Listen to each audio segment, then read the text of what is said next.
Hello everyone, and welcome back to Rules as Written character builds. My name is Zach, and on this channel I make character builds for 2024 5th edition Dungeons & Dragons, aiming to strike a balance between theme and combat capability. I try my best to play into the backwards compatible nature of the 2024 rule set, so I use content from prior to 2024 as long as it hasn't been reprinted. So, when it comes to gaming, video gaming, I almost exclusively play World of Warcraft Classic, and in that game, I really enjoy the feel of the Paladin class. It's not as bursty or tanky as the Dungeons & Dragons Paladin, but rather it does consistent holy damage on every attack, and it focuses on stacking self-buffs. So, to recreate that feeling in Dungeons & Dragons, I want to make a Paladin that is more focused on casting buff spells and doing extra radiant damage on every attack, not just a single Divine Smite per turn. So, to accomplish this, we are going to be pumping our Charisma as high as we can and multiclassing Bard for some extra buff spells. Here we are, presenting the Divine Speaker. With these videos, I focus only on abilities that either play into the character fantasy or are necessary for the mechanical play of the build. For that reason, you'll often see me skip over class features. That's just me trying to stay on course and keep these videos to a reasonable length. For our species, I really want 2 origin feats with this build, so I'm going to go with human. You could skip the extra origin feat and go with something else if you wanted. Human's not necessary for the mechanics, but with that extra origin feat, I wanted to pick up tough. You know it, I love it, 2 extra hit points per level. For ability scores, like I said, we are prioritizing charisma. Also going to need a decent strength for multiclassing and heavy armor requirements, and then as always, a little constitution for some hit points. We'll use the following ability scores: a strength of 13, a dexterity of 8, a constitution of 14, an intelligence of 10, a wisdom of 12, and a charisma of 15. Now, I really wanted to do a player's handbook background like last week, but the next origin feat that we need for this build is Magic Initiate Druid, and the only background from the player's handbook that gives that feat doesn't allow us to increase our charisma. And if we'd gone with Farmer to get tough, we also would not have been able to increase our charisma. So we are instead going with Knight of the Order, a non-player's handbook background, and we're choosing our own origin feat and our own ability score improvements. We'll add +2 to charisma and +1 to strength for a 17 and a 14. For our origin feat, like I said, Magic Initiate Druid, we're going to choose charisma for our spellcasting ability. This lets us take 2 druid cantrips and 1 druid first level spell. We can cast that first level spell once per day without expending a spell slot. For our first cantrip, we're taking Shillelagh. A club or quarterstaff you are holding is imbued with nature's power. For the duration, you can use your spellcasting ability instead of strength for the attack and damage rolls of melee attacks using that weapon, and the weapon's damage die becomes a d8. If the attack deals damage, it can be force damage or the weapon's normal damage type, your choice. The spell ends early if you cast it again or if you let go of the weapon. The weapon's damage die changes when you reach levels 5 to a d10, 11 to a d12, and 17 to 2d6. So I see Shillelagh as our Blessing of Might, if you're familiar with Paladin spells. We're also going to take the cantrip Starry Wisp. This is a nice little ranged radiant damage cantrip that deals 1d10 at 60 feet, and of course the damage increases at levels 5, 11, and 17. Amazingly, paladins don't get Healing Word, but druids do, so we'll take that as our first level spell for some bonus action healing. So that's our background. Equipment-wise, we'll be using heavy armor, wearing a shield, and using a quarterstaff. So let's take a look at the roadmap for this build. 1 through 6 will be Paladin levels 1 through 6. 7 through 13 will be Bard levels 1 through 7. 14 through 18 will be Paladin levels 7 through 11. Level 19 will be Bard level 8, and level 20 will be Paladin level 12. So we are locking down extra attack and Aura of Protection from Paladin, then heading to Bard for the subclass and the 4th level spell slots. Then it's back to Paladin for some more auras and Radiant Strikes. Then we end with the classic 8-12 split for 2 epic boons. And remember folks, epic boons are now a type of feat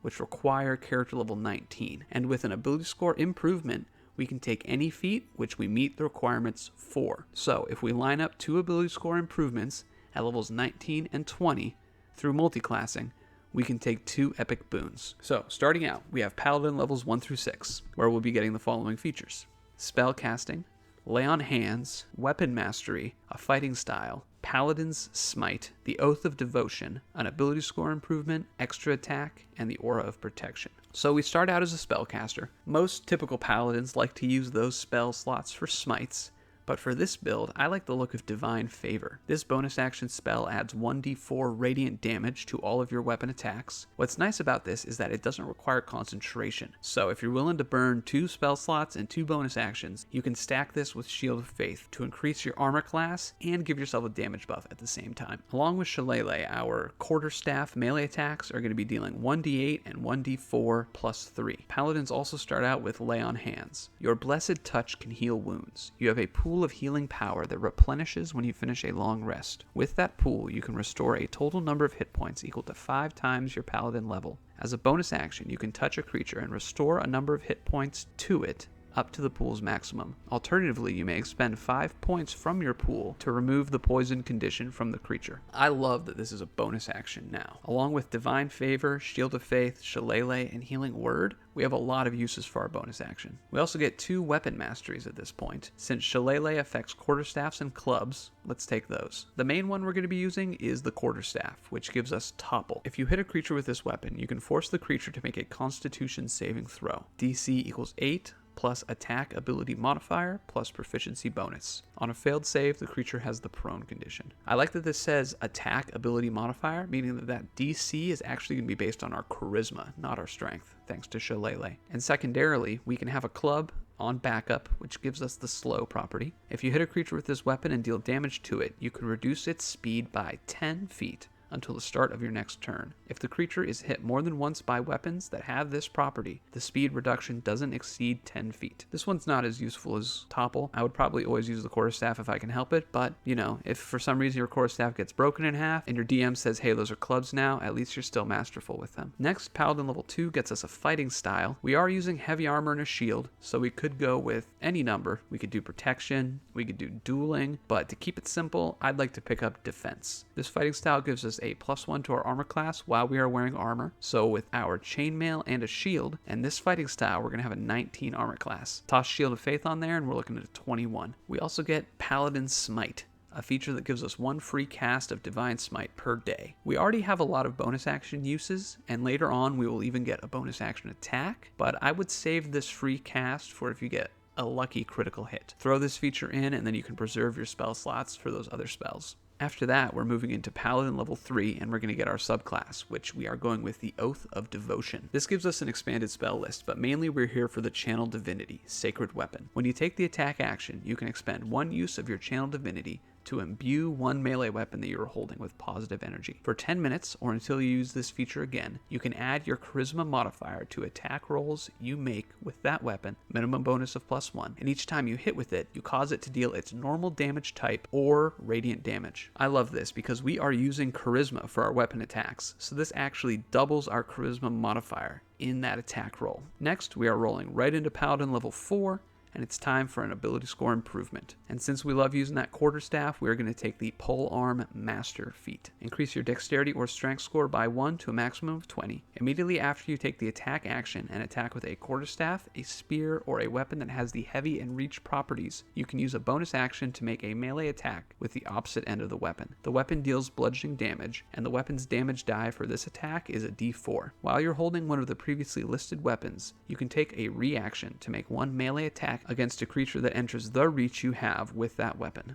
We'll increase our strength by +1 to a 15. We don't use strength for anything, but plate armor does require a 15 strength, so this sets us up to wear plate armor once we find it. But mainly this feat is all about the bonus action attack and the reaction attack. Next, at Paladin level 5, we'll get extra attack, meaning we can now attack 3 times per turn if we include that bonus action attack. Then, at Paladin level 6, we're picking up our Aura of Protection. You radiate a protective, unseeable aura in a 10-foot emanation that radiates from you. The aura is inactive while you have the incapacitated condition. You and your allies in your aura have a bonus to saving throws equal to your charisma modifier, minimum of +1. Paladins are all about the buffs and the auras. So we have our Aura of Protection, we have our Shillelagh, which is our own Blessing of Might. Then we have Divine Favor, which is our Seal of Righteousness. We have our Starry Wisp, which is our Judgment, a little ranged holy damage, you know.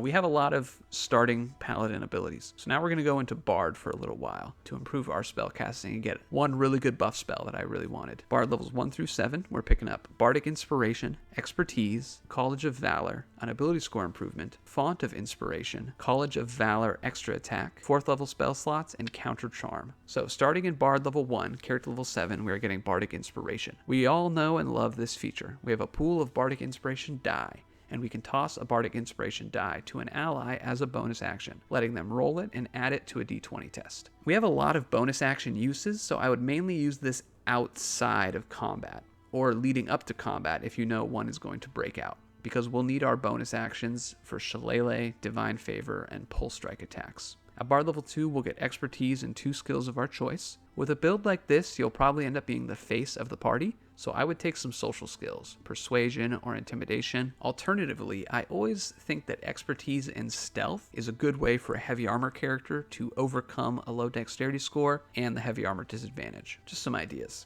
Bard level 3, character level 9 gets us our subclass, and like I said, we're going with the College of Valor. This starts us out with a feature called Combat Inspiration, which gives us 2 new ways that our allies can use the Bardic Inspiration we grant them. When the creature is hit by an attack roll, that creature can use its reaction to roll the Bardic Inspiration die and add the number rolled to its armor class against that attack, potentially causing the attack to miss. Immediately after the creature hits a target with an attack roll, the creature can roll the Bardic Inspiration die and add the number rolled to the attack's damage against the target. Next, at Bard level 4, we're getting our second ability score improvement, and since we are doing some spellcasting, we are picking up War Caster. Increase your intelligence, wisdom, or charisma score by 1 to a maximum of 20. You have advantage on constitution saving throws you make to maintain concentration. When a creature provokes an opportunity attack from you, you can replace the attack with the casting of a spell. The spell must have a casting time of 1 action and must target only that creature. You can perform the somatic components of spells, even when you have weapons or a shield in one or both hands. Let's bump our charisma to 18 with this feat for the +4 modifier.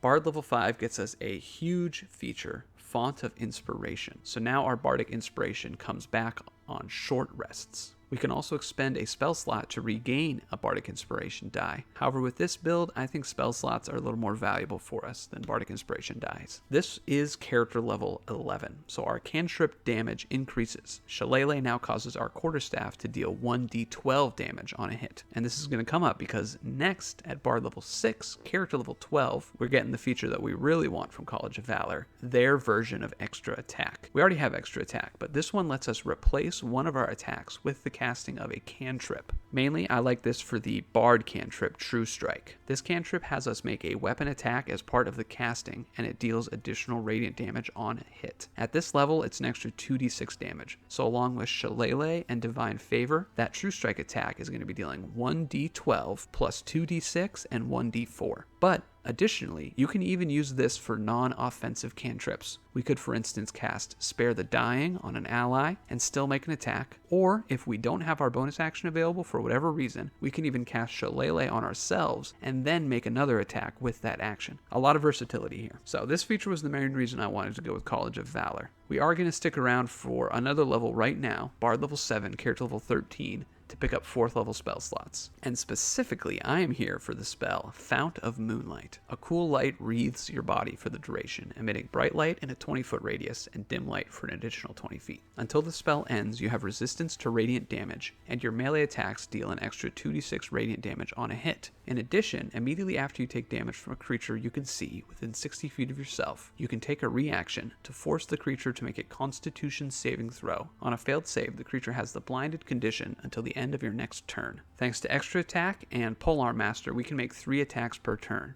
So with this buff active, we'll be getting an extra 6d6 damage per turn. This does require an action to cast, so it's more setup for our build, but it does have a 10-minute duration. So if you know a fight is coming, it's going to be a good payoff to pre-cast this spell. That's a pretty good damage buff. Along with Shillelagh and Divine Favor, each of those attacks is going to be dealing 1d12, 2d6, and 1d4. And one of those attacks is going to be a True Strike attack, which will be dealing a total of 1d12, 4d6, and 1d4. This is character level 13, so we are into an advanced sphere of play, but still, that feels pretty good. Alright, we can also pick up the Freedom of Movement spell at this level from Bard, which is just an iconic World of Warcraft classic Paladin ability. In their form, it's called Blessing of Freedom. And we're also going to pick up Counter Charm. You can use musical notes or words of power to disrupt mind-influencing effects. If you or a creature within 30 feet of you fails a saving throw, against an effect that applies the charmed or frightened condition, you can take a reaction to cause the save to be re-rolled, and the new roll has advantage. Alright, that's it for Bard for now. Let's head back into Paladin to pick up a few more auras. Paladin levels 7 through 11 will get the Aura of Devotion, an ability score improvement, the Spirit Shroud spell, the Aura of Courage, and the Radiant Strikes feature. So, at Paladin level 7, character level 14 will get the Aura of Devotion. This gives allies in our aura immunity to the charmed condition. This does make our counter charm feature that we just got last level a little bit less useful, but personally I just see it as an extension of that ability. Then at Paladin level 8, character level 15 will get another ability score improvement, and we're going to want to max out our Charisma this time, so bump that score by +2 up to 20,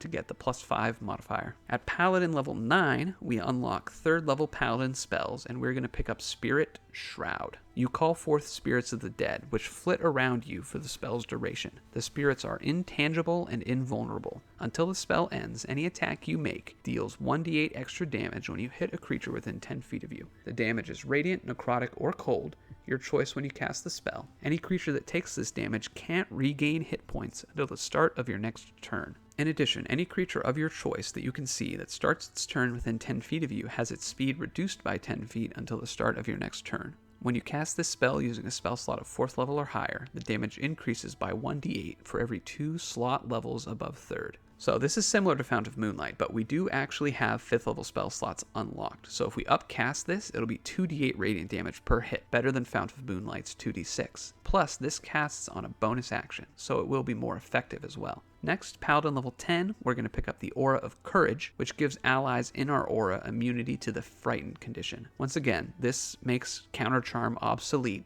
but still, immunity is better than a reaction-based reroll. This is also character level 17, so our cantrip damage improves. Shillelagh now causes the weapon to deal 2d6 damage per hit, and True Strike now deals an extra 3d6 radiant damage on hit. So let's take a quick moment to look at our weapon damage. One attack on the action is dealing 2d6 from Shillelagh, 2d8 from Spirit Shroud, and 1d4 from Divine Favor. Then we can also make a True Strike attack as part of that attack action, which is going to deal the same damage plus an extra 3d6 radiant, and then the Pole Arm Master bonus action attack will instead deal 1d4 for the weapon attack, but it's still getting that 2d8 from Spirit Shroud and the 1d4 from Divine Favor. I think that's a more useful bonus action than a Divine Smite at this point. Next, Paladin level 11, character level 18 gets us the Radiant Strikes feature. This feature adds 1d8 radiant damage to all of our weapon attacks. Additionally, thanks to multiclassing, we've also just gotten 7th level spell slots, so now we can upcast Spirit Shroud for an extra 3d8 radiant damage on those attacks. So that means that just on this turn, we got an extra 2d8 radiant damage per hit thanks to those two features. So now for our last 2 levels, we'll be grabbing 2 epic boons, and I really want to increase our character's survivability. So first, Bard level 8, we're going to pick up the Boon of Fortitude. Increase one ability score of your choice by 1 to a maximum of 30. Your hit point maximum increases by 40. In addition, whenever you regain hit points, you regain additional hit points equal to your Constitution modifier. Once you've regained these additional hit points, you can't do so again until the start of your next turn. I love an extra 40 hit points per level. We're also going to increase our Charisma to 21 with this boon. At character level 20, we get another epic boon, and I want to pick up the Boon of Recovery. Increase one ability score of your choice by 1 to a maximum of 30. When you would be reduced to 0 hit points, you can drop to 1 hit point instead and regain a number of hit points equal to half your hit point maximum. Once you use this feature, you can't use it again until you finish a long rest. You have a pool of 10 d10s. As a bonus action, you can expend dice from the pool, roll those dice, and regain a number of hit points equal to the roll's total. You regain all expended dice when you finish a long rest. Surviving death is a really nice feature. It keeps us in line with that unkillable, self-healing, classic WoW Paladin archetype. We're also going to increase our Charisma to 22 with this boon for the +6 modifier. Thanks to Sacred Weapon, our Oath of Devotion Channel Divinity, we're now looking at a +18 to hit with our Quarterstaff, assuming you don't have a magical one at this point. And that's the build. So this character has pretty effective spellcasting thanks to our high Charisma. Being multiclass between a full caster and a half caster gives us a decent amount of spell slots. We end up as effectively a 14th level caster by the end, giving us access to 7th level spell slots. We also have a solid armor class thanks to our heavy armor, a shield, and the defense fighting style, and even the Shield of Faith spell on top of that. But the main power growth that we're seeing in this build is the extra radiant damage we're piling on our attacks. We start out with Divine Favor for an extra 1d4 radiant damage per hit. At level 12, we unlock the College of Valor extra attack, which lets us use True Strike as one of our attacks, adding an extra 2d6 radiant damage. Then at level 13, we'll unlock Fount of Moonlight for another 2d6 radiant damage, this time on every hit. At character level 16, we'll get Spirit Shroud, and we can upcast it instead of Fount of Moonlight to change that 2d6 into 2d8. Then we get Radiant Strikes at character level 18 for an extra 1d8 radiant damage per hit. At the same level, we get 7th level spell slots, and we can upcast Spirit Shroud for another 1d8 radiant damage per hit. At that peak, each attack deals 4d8 and 1d4 extra radiant damage per hit, and the True Strike attack instead deals an extra 4d8 and 2d6 plus 1d4 radiant damage per hit. Not to mention Shillelagh has weapon damage growth, starting at a d8, then a d10, a d12, and finally 2d6. That's a pretty impressive True Strike hit at max level, 4d8, 4d6, and 1d4 plus 6 radiant damage. And that's the build. Thank you so much for tuning in to another week of Rules as Written character builds. I'm really excited for this channel because as of the recording of this video, we're at 1,900 subscribers. Thank you so much for the engagement with the channel, especially everyone who notices rules mistakes and points them out in the comments. It's a great way for myself and anyone else reading the comments to grow their knowledge. So even though I'm wrong in those instances, I really appreciate it. Come back every Monday for more Dungeons & Dragons content. Thanks again, and I'll see y'all next week.